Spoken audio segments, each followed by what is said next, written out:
अपनी Windows 11 की FPS को अगर आप यहाँ पे बढ़ाना चाहते हो, इंक्रीज करना चाहते हो या बूस्टअप करना चाहते हो तो आप इसे किस तरह से और कैसे कर सकते हैं। अगर आप अपनी Windows 11 में गेमिंग ही क्यों ना कर रहे हो तो आप उसके FPS को आप यहाँ पे इनहेंस कर सकते हैं।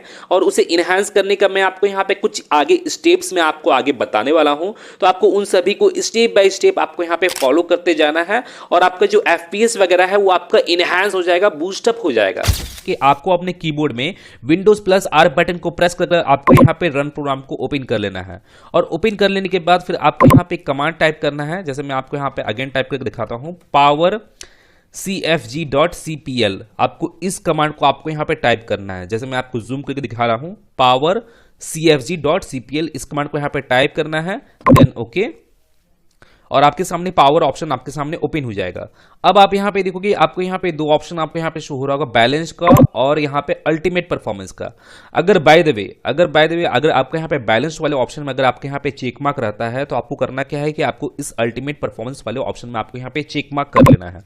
अगर बाय द वे यहाँ पे आपका अल्टीमेट परफॉर्मेंस का जो ये ऑप्शन है, ये ऑप्शन अगर बाय द वे शो नहीं हो रहा है, माने ये ऑप्शन आपका शो नहीं हो रहा है, ये ऑप्शन अगर आपका इनेबल नहीं है, तो आप इसे इनेबल कैसे करोगे तो मैं आपको वो भी सबसे पहले बता देता हूं। आपको अपने स्टार्ट मेन्यू में जाना है और आपको यहां पे टाइप करना है cmd, और आपको यहां पे अपने कमांड प्रॉम्प्ट को मैंने cmd को रन एज एडमिनिस्ट्रेटर की हेल्प से आपको यहां पे इसे ओपन कर लेना है।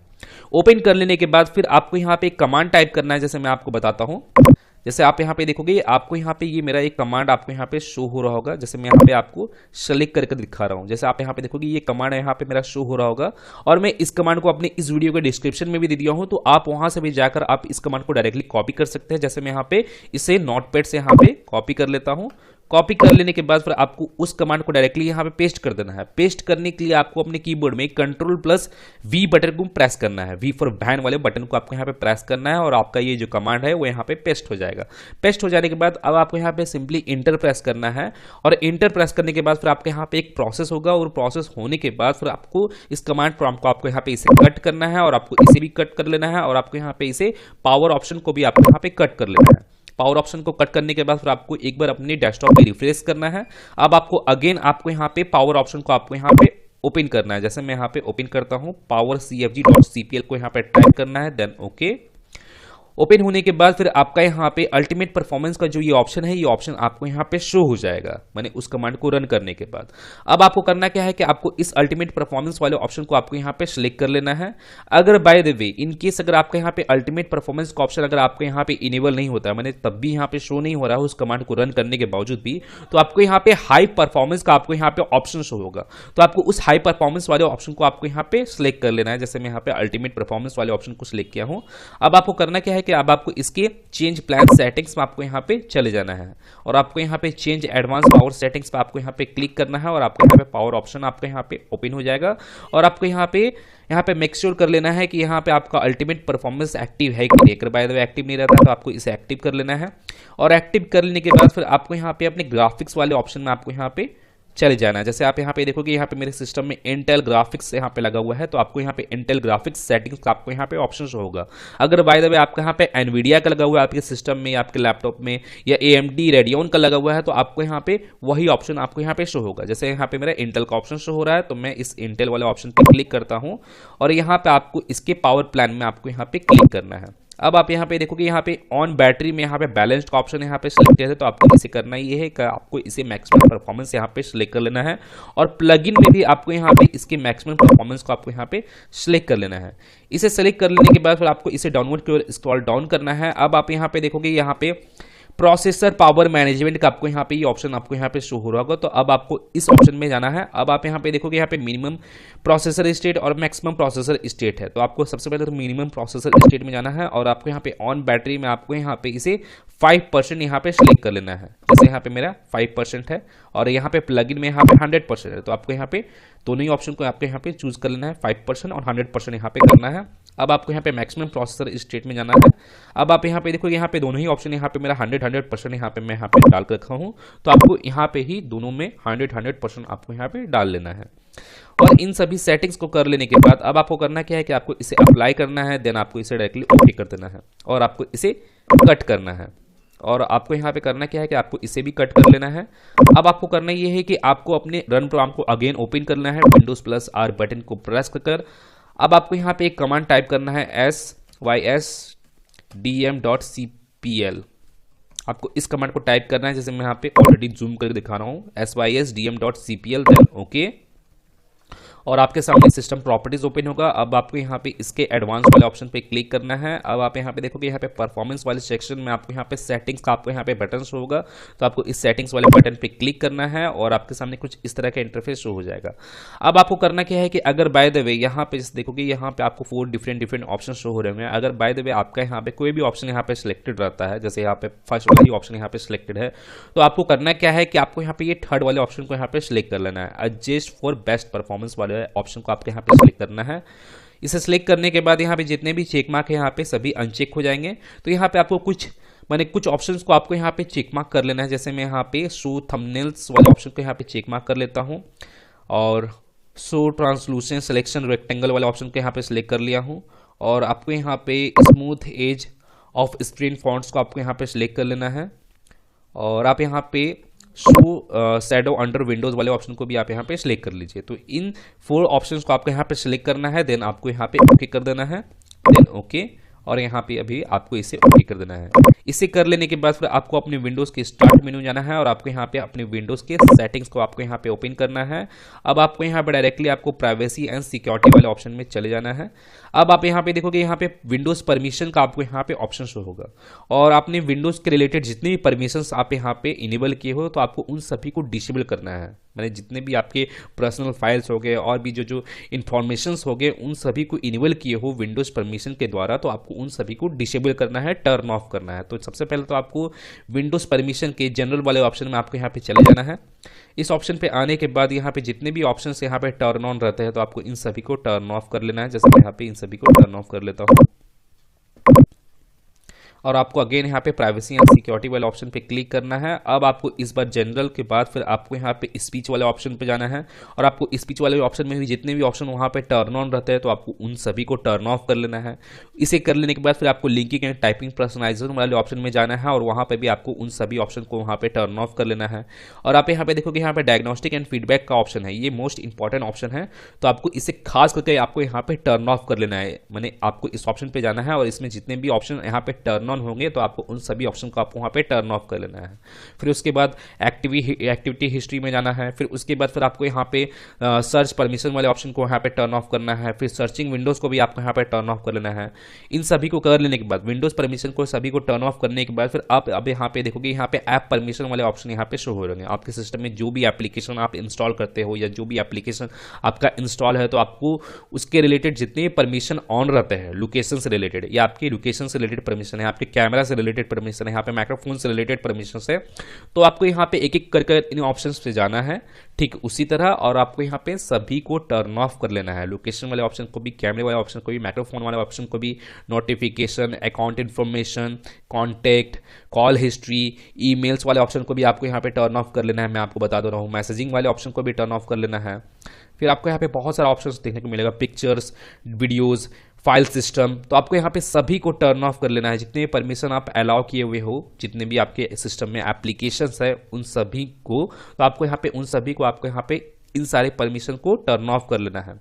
अब आपको करना क्या है कि अब आप यहाँ पे देखोगे यहाँ पे गेमिंग का आपको यहाँ पे ये ऑप्शन आपको यहाँ पे शो हो रहा है, तो आपको इस बार आप गेमिंग वाले ऑप्शन पे जाना है और यहाँ पे आप देखोगे यहाँ पे गेम बार का ऑप्शन है। तो आपको करना क्या है कि अगर बाय द वे आपका ये टर्न ऑन रहता है, ये जो गेम बार का ऑप्शन है, तो आपको इसे टर्न ऑफ कर लेना है। जैसे यहाँ पे मैं पहले से ही यहाँ पे इसे टर्न ऑफ करके रखा हूँ, तो इसी तरह आपको यहाँ पे टर्न ऑफ करना है। फिर वापस आपको गेमिंग वाले ऑप्शन पे जाना है। अब आपको यहाँ पे गेम मोड का ऑप्शन शो होगा, तो आपको इस गेम मोड वाले ऑप्शन पे क्लिक करना है और आपका यहाँ पे जो गेमिंग मोड है आपको इसे टर्न ऑन कर लेना है।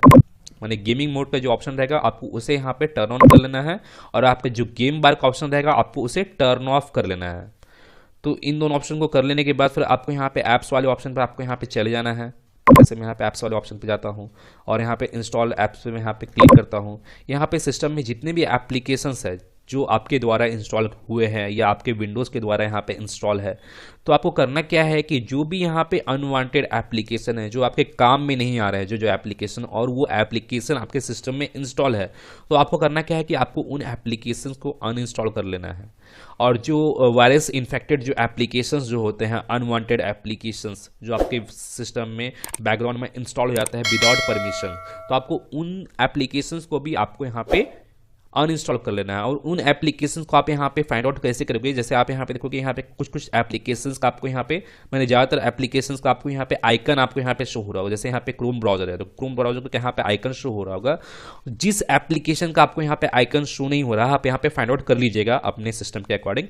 तो जिस एप्लीकेशन का आपको यहाँ पे आइकन शो नहीं हो रहा है, ओनली नेम शो हो रहा है, और यहाँ पे नेम रेंडमली कोई भी नेम यहाँ पे डाला हुआ है और वो एप्लीकेशन आपके सिस्टम में इंस्टॉल है, तो उस एप्लीकेशंस को आपको यहाँ पे खास करके अनइंस्टॉल कर लेना है। अनइंस्टॉल कैसे करना है, जैसे मैं आपको गूगल क्रोम के केस में जैसे दिखाता हूँ।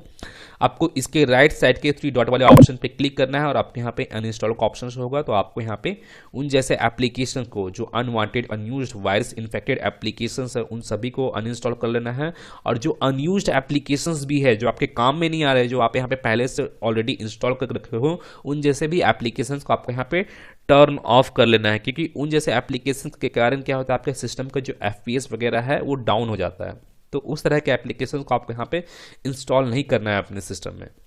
तो इन सभी को कर लेने के बाद, सेटिंग्स रिलेटेड जितने भी मैं यहाँ पे बताया हूँ, उन सभी को कर लेने के बाद फिर आपको इसे कट करना है। अब आपको करना क्या है कि आपको अपने मेरे डेस्कटॉप पे आना है और आपको अपने कीबोर्ड में Ctrl+Shift+ इसके बटन को प्रेस करना है और आपके सामने टास्क मैनेजर आपके सामने ओपन हो जाएगा। अब आपको करना क्या है कि आपको यहाँ पे स्टार्टअप वाले ऑप्शन पे आपको यहाँ पे चले जाना है। स्टार्टअप वाले ऑप्शन पे आने के बाद अब आप यहाँ पे देखोगे, यहाँ पे आपको बहुत सारे स्टार्टअप एप्लीकेशन शो हो रहे होंगे। तो ये जो स्टार्टअप एप्लीकेशन है वो विदाउट परमिशन आपके सिस्टम में क्या होता है कि मैंने बैकग्राउंड में रन करते ही रहते हैं। आप जैसे ही आप यहाँ पे अपने सिस्टम को ऑन करते हो, तो ऑन करने के बाद जैसे ही आप यहाँ पे अपने सिस्टम को ऑन करते हो, जैसे ही आपका डेस्कटॉप यहाँ पे शो होता है, डेस्कटॉप शो होने के बाद ही यहाँ पे जितने भी स्टार्टअप एप्लीकेशन है वो विदाउट परमिशन आपके बैकग्राउंड में ऑटोमेटिकली रन करना स्टार्ट हो जाते हैं। तो आपको उन सभी एप्लीकेशंस को आपको यहाँ पे डिसेबल कर लेना है जो एप्लीकेशन आपके काम के नहीं है, जो अनयूज्ड है। जैसे आप यहाँ पे देखो कि यहाँ पे मैं बहुत सारे एप्लीकेशन को यहाँ पे डिसेबल किया हूँ। जैसे माइक्रोसॉफ्ट टीम को यहाँ पे डिसेबल किया हूँ, माइक्रोसॉफ्ट टू डू को यहाँ पे डिसेबल किया हूँ, और माइक्रोसॉफ्ट एज को भी डिसेबल कर दिया हूँ, फोन लिंक को भी यहाँ पे डिसेबल करके रखा हूँ। बहुत सारे एप्लीकेशन जो मैं यहाँ पे टर्न ऑफ करके रखा हूँ। जैसे आप यहाँ पे देखोगे Xbox ऐप सर्विस को भी यहाँ पे डिसेबल करके रखा हूँ। और जैसे मैं एक बात और बता दूँ कि अगर बाय द वे आपको यहाँ पे रियल टेक HD ऑडियो से रिलेटेड अगर आपको यहाँ पे मैंने स्टार्टअप एप्लीकेशन देखने को मिलता है, या इंटेल से रिलेटेड हो गया, या माइक्रोसॉफ्ट विंडोज़ या सिक्योरिटी से रिलेटेड हो गया, तो उस जैसे एप्लीकेशन को आपको यहाँ पे डिसेबल नहीं करना है। या आपका HP से रिलेटेड हो गया, या आपका प्रिंटर से रिलेटेड हो गया, बहुत सारे एप्लीकेशंस होते हैं। आपको अकॉर्डिंग मैंने अपने अकॉर्डिंग आपको यहाँ पे उन सभी को यहाँ पे डिसेबल करना है या इनेबल करना है, मैंने अपने यूज़ के अकॉर्डिंग। तो आपको यहाँ पे करना ये है कि उन जैसे एप्लीकेशन को डिसेबल नहीं करना है, इसका मैं आपको नेम बताया हूँ, इंटेल से related, Realtek HD audio से रिलेटेड, और बाकी जितने भी एप्लीकेशन जो आपके काम के नहीं है उन सभी को आपको यहाँ पे डिसेबल कर लेना है। इसे कर लेने के बाद फिर आपको इसे कट करना है और आपको यहाँ पे अपने दिस पीसी के ऑप्शन में आपको यहाँ पे चले जाना है। दिस पीसी में आने के बाद फिर आपको अपने सी ड्राइव में चले जाना है। सी ड्राइव में जाने के बाद फिर आपको विंडोज़ वाले फोल्डर में चले जाना है। विंडोज़ वाले फोल्डर में आने के बाद फिर आपको यहाँ पे एक फोल्डर को फाइंड आउट करना है। सॉफ्टवेयर डिस्ट्रीब्यूशन के नेम से आपको यहाँ पे एक फोल्डर को फाइंड आउट करना है, और उसे फाइंड आउट करने का जैसे मैं आपको एक शॉर्टकट तरीका भी बताता हूँ। आपको करना क्या है कि आपको रैंडमली यहाँ पे किसी भी फोल्डर को आपको यहाँ पे सिलेक्ट कर लेना है। जैसे मैं यहाँ पे बूट वाले फोल्डर को सिलेक्ट कर लिया हूँ। सिलेक्ट करने के बाद फिर आपको अपने कीबोर्ड में S बटन को यहाँ पे प्रेस करना है। जैसे मैं S बटन प्रेस किया हूँ और S से रिलेटेड जितने भी फोल्डर्स है वो यहाँ पे शो हो जाएंगे। अब आपको करना क्या है कि आपको यहाँ पे सॉफ्टवेयर डिस्ट्रीब्यूशन को आपको यहाँ फाइंड आउट करना है। जैसे यहाँ पे देखिए सॉफ्टवेयर डिस्ट्रीब्यूशन का ये फोल्डर है, तो आपको इस फोल्डर में चले जाना है। और ये जो फोल्डर है ये आपके प्रीवियस अपडेट्स के यहाँ पे अनवांटेड फाइल्स, अनयूज्ड फाइल्स यहाँ पे कलेक्ट हो जाते हैं इस फोल्डर में, सॉफ्टवेयर डिस्ट्रीब्यूशन के फोल्डर में। और वो फाइल्स जो होते हैं वो आपके किसी भी काम के नहीं है और किसी भी काम में नहीं आने वाले हैं। तो सॉफ्टवेयर डिस्ट्रीब्यूशन के फोल्डर में आने के बाद फिर आपको यहाँ पे डाउनलोड वाले फोल्डर में आपको यहाँ पे चले जाना है। डाउनलोड वाले फोल्डर में आने के बाद फिर आपको यहाँ पे अनवांटेड अनयूज्ड फाइल्स और फोल्डर्स शो होंगे आपके प्रीवियस अपडेट्स के। अभी फिलहाल तो यहाँ पे शो नहीं हो रहे हैं, यहाँ पे सिंगल फाइल यहाँ पे शो हो रहे हैं।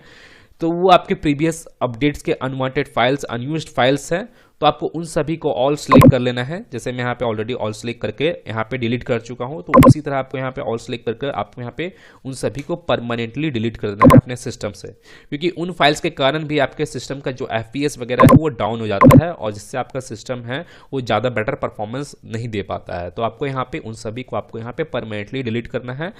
अब आपको करना क्या है कि अब आपको यहाँ पे अगेन अपने रन प्रोग्राम को ओपन करना है, विंडोज+R बटन को प्रेस कर आपको यहाँ पे एक कमांड टाइप करना है clean mgr। आपको इस कमांड को टाइप करना है, देन ओके, और यहाँ पे आपको अपने सी ड्राइव को यहाँ पे सिलेक्ट करना है, देन ओके, और यहाँ पे आपके सामने एक डिस्क क्लीनअप से रिलेटेड पॉपअप शो होगा। तो यहाँ पे जितने भी कंटेंट्स है आपको यहाँ पे शो हो रहा है, तो आपको इन सभी को ऑल सेलेक्ट कर लेना है। ऑल सेलेक्ट करने के बाद फिर आपको यहाँ पे क्लीनअप सिस्टम फाइल्स पे क्लिक करना है, और यहाँ पे अगेन आपको सी ड्राइव को सिलेक्ट करना है, देन ओके करना है, और आपको यहाँ पे कुछ सेकेंड या कुछ मिनट आपको यहाँ पे जरा वेट करना है,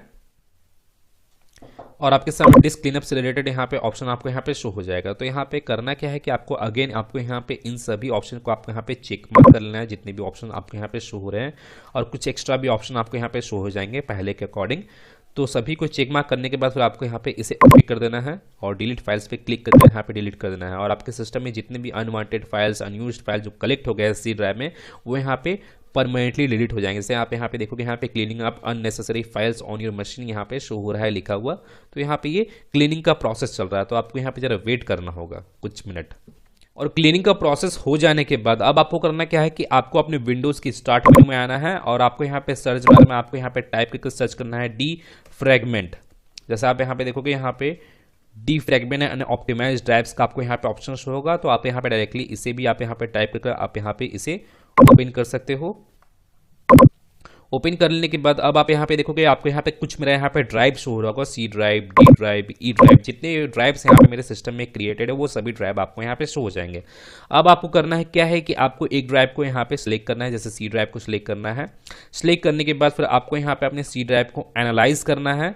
अगर बाय द वे यहाँ पे एनालाइज का बटन आपको यहाँ पे शो नहीं रहता है, यहाँ पे हाइड रहता है, तो आपको यहाँ पे डायरेक्टली ऑप्टिमाइज करना है। अगर बाय द वे यहाँ पे अनहाइड है, तो आपको यहाँ पे इसे सबसे पहले तो एनालाइज करना है, एनालाइज हो जाने के बाद फिर इसे ऑप्टिमाइज करना है, और दोनों ही यहाँ पे ऑप्शन जो है यहाँ पे 100% यहाँ पे होगा, और हो सकता है आपको यहाँ पे कुछ मिनट का टाइम भी लगे, तो आपको यहाँ पे जरा वेट करना है। और इसी तरह आपको यहाँ पे डी ड्राइव को एनालाइज और ऑप्टिमाइज करना है, फिर ई ड्राइव को एनालाइज और ऑप्टिमाइज करना है, एक एक करके सभी को एनालाइज और ऑप्टिमाइज कर लेना है जितने भी ड्राइव्स है।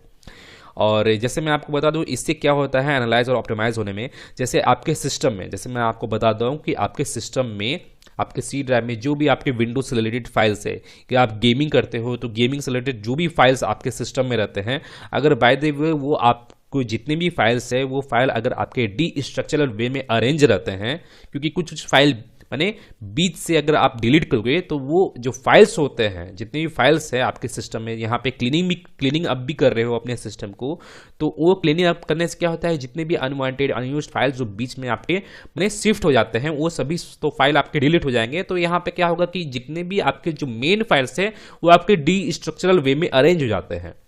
तो अगर बाय द वे आपके जितनी भी फाइल्स है विंडोज से रिलेटेड या गेमिंग से रिलेटेड डी स्ट्रक्चरल वे में वो सभी फाइल्स अरेंज रहते हैं, तो क्या होता है कि अगर आप किसी गेम को या किसी सॉफ्टवेयर को आप यहाँ पे एक्सेस कर रहे हो और उसके रिलेटेड वो फाइल्स को वो एक्सेस करता है, अगर वो डी स्ट्रक्चरल वे में अरेंज रहता है, तो यहाँ पे क्या होता है कि यहाँ पे जरा परफॉर्मेंस लो हो जाता है, माने वो फाइल एक्सेस करने का जो परफॉर्मेंस जो होता है वो लो हो जाता है, और जिस कारण से आपको ज़्यादा FPS वगैरह भी आपको देखने को नहीं मिलता आपके सिस्टम में, या आपका सिस्टम हैंग भी करता है उस केस में। तो यहाँ पे क्या हो रहा है कि अगर आप यहाँ पे इसे एनालाइज और ऑप्टिमाइज करते हो अपने ड्राइव सभी को, तो यहाँ पे जितने भी फाइल्स है विंडोज से रिलेटेड, गेम से रिलेटेड या सॉफ्टवेयर से रिलेटेड जितनी भी फाइल्स है वो आपके स्ट्रक्चरल वे में अरेंज हो जाएंगे आपके सिस्टम में। और जैसे मैं आपको बता दूं कि अगर जिन लोग का हार्ड डिस्क लगा हुआ है, जिन लोग के कंप्यूटर या लैपटॉप में मैंने हार्ड डिस्क SSD लगा हुआ है, तो उन लोग के लिए ये प्रोसेस बहुत ही इंपॉर्टेंट है। इस प्रोसेस को करना आपके लिए बेटर रहेगा। और जैसे मैं यहाँ पे पर्सनली मैं इस प्रोसेस को करता हूँ, और ऐसा नहीं कि जिन लोग का SSD लगा हुआ है सिस्टम में वो लोग ये प्रोसेस को नहीं कर सकते, उन लोग को भी करना है। जैसे यहाँ पे मेरे सिस्टम में सॉलिड स्टेट ड्राइव मैंने SSD लगा हुआ है, तो यहाँ पे मैं अपने सिस्टम को तब भी यहाँ पे एनालाइज और ऑप्टिमाइज करता हूँ। अगर आपका SSD लगा हुआ है, SSD लगा हुआ है, तब भी आपको इस प्रोसेस को आपको यहाँ पे अप्लाई करना है, लेकिन मैं आपको यहाँ पे हाईली रिकमेंड कर रहा हूँ SSD वाले लोगों के लिए। और जैसे मैं आपको बता दूं कि जैसे मैं पर्सनली मैं इस ऑप्शन को मैंने इस प्रोसेस को मैं 1 वीक में एटलीस्ट 2 टाइम जरूर करता हूं, वेडनेसडे और संडे को। तो मैं आपको भी रिकमेंड करूंगा कि आप भी वेडनेसडे और संडे को यहाँ पे कीजिए। इससे क्या होगा कि आपके सिस्टम का जो परफॉर्मेंस है वो आपका हाई रहेगा, बूस्टअप रहेगा और आपको हाई परफॉर्मेंस के साथ आपको हाई FPS वगैरह भी देखने को मिलेगा। तो आपको इस प्रोसेस को आपको यहाँ पे करना है और इसे कर लेने के बाद फिर आपको इसे क्लोज करना है और आपको यहाँ पे अगेन आपको रन प्रोग्राम को ओपन करना है विंडोज प्लस R बटन को प्रेस कर। अब आपको यहाँ पे टाइप करना है msconfig। आपको इस कमांड को यहाँ पे टाइप करना है, देन ओके करना है और आपको यहाँ पे बूट वाले ऑप्शन को यहाँ पे सिलेक्ट करना है और आपको यहाँ पे अपने विंडोज 11 को सिलेक्ट कर लेना है और आपको यहाँ पे एडवांस ऑप्शन पे आपको यहाँ पे क्लिक करना है। अब आप यहाँ पे देखोगे यहाँ पे नंबर ऑफ प्रोसेसर का आपको यहाँ पे ऑप्शन होगा, तो आपको इस ऑप्शन को आपको यहाँ पे चेक मार्क करना है और आपको इस ड्रॉप डाउन पे क्लिक कर सबसे हाईएस्ट नंबर ऑफ प्रोसेसर को आपको यहाँ पे सिलेक्ट कर लेना है। जैसे मैं यहाँ पे 4 को सिलेक्ट कर लेता हूँ क्योंकि मैं यहाँ पे हाईएस्ट नंबर ऑफ प्रोसेसर 4 ही है। और जैसे मैं आपको बता दूं कि अगर बाय द वे आपका यहाँ पे हाईएस्ट नंबर ऑफ प्रोसेसर 2 रहता है या 4 रहता है या 8 रहता है या 12 रहता है, तो आपको वहां पे भी उस केस में भी आपको सभी के हाईएस्ट नंबर ऑफ प्रोसेसर को ही आपको यहाँ पे सिलेक्ट करना है। यहाँ पे बाय डिफॉल्ट कंपनी की ओर से प्रोसेसर नंबर जो होता है 1 पे ही सेट होकर आता है, लेकिन मैं आपको बोलूंगा कि आप यहाँ पे हाईएस्ट नंबर ऑफ प्रोसेसर को यहाँ पे सिलेक्ट कीजिएगा। और जो ये नंबर जो है ये आपके प्रोसेसर पे डिपेंड करता है कि कितना नंबर ऑफ प्रोसेसर आपको देखने को मिलने वाला है, 8, 4 या 12, वो आपके प्रोसेसर पे डिपेंड करता है, उसके आर्किटेक्चर पे डिपेंड करता है। तो आपको यहाँ पे इसे ओके कर लेना है। इसे सिलेक्ट करने के बाद देन अप्लाई, देन ओके। अब आपको यहाँ पे रीस्टार्ट का ऑप्शन आपको यहाँ पे शो होगा, तो आपको यहाँ पे फाइनली अपने सिस्टम को रीस्टार्ट कर लेना है। और रीस्टार्ट करने के बाद अब आपका जो सिस्टम है वो आपका high performance, high FPS, high boost up भी आपको यहाँ पे देखने को मिलेगा पहले के अकॉर्डिंग। तो गाइज मैं फिर मिलता हूँ नेक्स्ट वीडियो में, till then and bye bye. और एक बात और, सब्सक्राइब बटन पे 2-3 फैट लगा दीजिएगा जिससे सब्सक्राइब हो जाए और घंटी वंटी गिर जाए।